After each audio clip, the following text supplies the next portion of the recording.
Hello, welcome to the first broadcast of my yet-to-be-named show. I think it might be called The Other Show or The Daily Outrage or who knows. I don't know what it's going to be. I don't even know how. I'm not much of a talker. Usually like to write, but I'm going to do my best because writing takes too long. So today's news, the story that's coming out that's of concern to me is the Obama administration has apparently kicked out, 35 Russian diplomats and locked up a couple of compounds that are owned in the U.S., apparently as retaliation over the so-called hacking of the election. And this whole thing is really a mystery to me, what's going on. First of all, this idea of hacking the election, just the choice of those words tells you something right there, because as far as I can tell, there's been no accusation of any direct hacking of election results.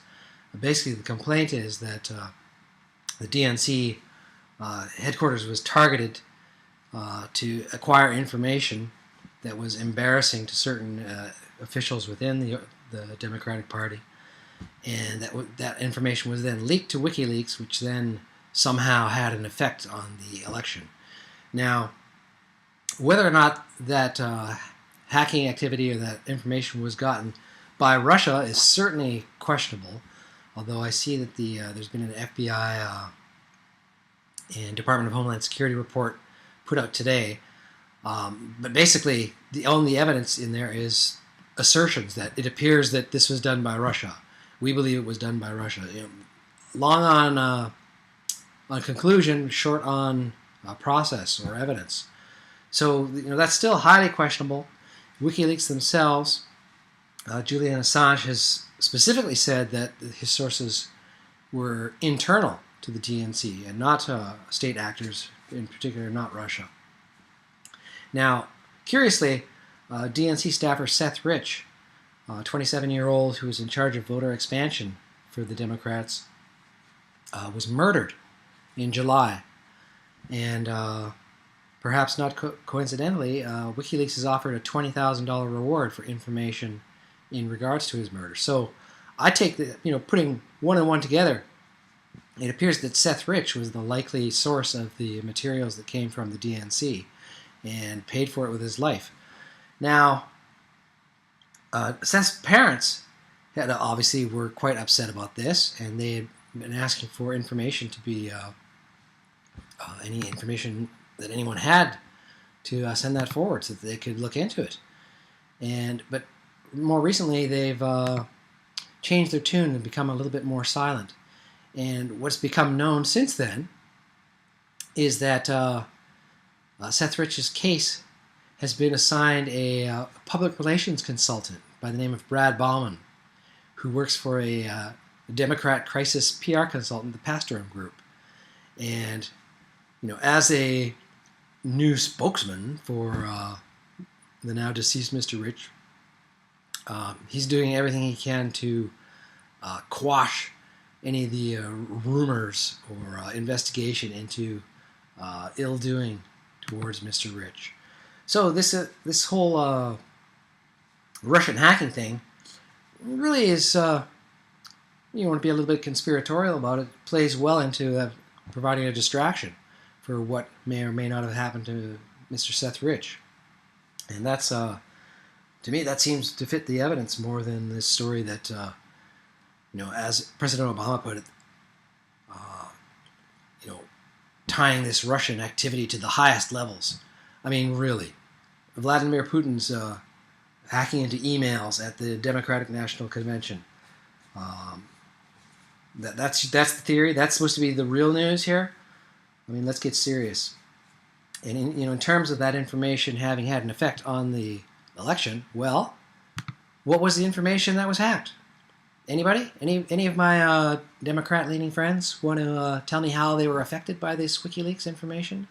Can anyone name what it is? Pat Dickerson? Gina Gadekbach? Laura Malone? Anyone? Bueller? Can you tell me what was released by WikiLeaks? No, you can't. Because the American news media in particular essentially had a blackout on it. They wouldn't name it. In fact, CNN went so far to say as it was illegal for people to even look at the WikiLeaks. I mean, this is what covers for transparency in our media these days. It's ridiculous. Well, I'll tell you what was in the WikiLeaks, among other things. Primarily, it was a lot of, not even circumstantial evidence, but a lot of odd information, and particularly around Hillary's campaign chairman, John Podesta. And this information tended to suggest that Mr. Podesta was involved in child pornography, pedophilia, perhaps even child abduction cases. That is, John Podesta, both John Podesta and his brother Tony Podesta.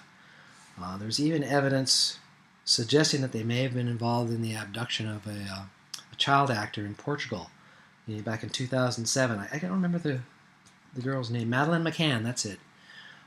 So there was a lot of really odd stuff that was kind of personal information, primarily around John Podesta.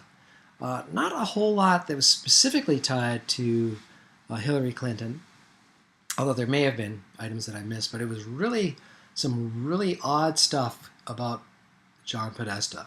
Now, has there been any investigation open into Mr. Podesta? Any media outrage? Anything?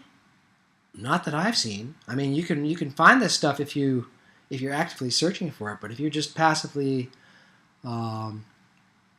consuming the news, CNN, New York Times, MSNBC, hell, even Fox, you're not going to hear much about it. And to me, this shows there's some kind of complicity there, where this. Like I say, there's no hard evidence, but there is a lot of smoke, and I tend to believe that there's some fire there that goes well beyond John Podesta. Not only further into the Democratic Party, but I believe also into the Republican Party, and that's basically why you see this media blackout. No parties want anything to do with it because they know that it reaches somewhere into the skeletons in their own closet. I hate to say it. That includes intelligence gathering organizations like the CIA. More less formal organizations like the Council on Foreign Relations. There's some kind of system of control that keeps people quiet and not talking about this stuff. Otherwise, the media would have a field day. I mean, it's a huge scandal in the making, but it's been crickets.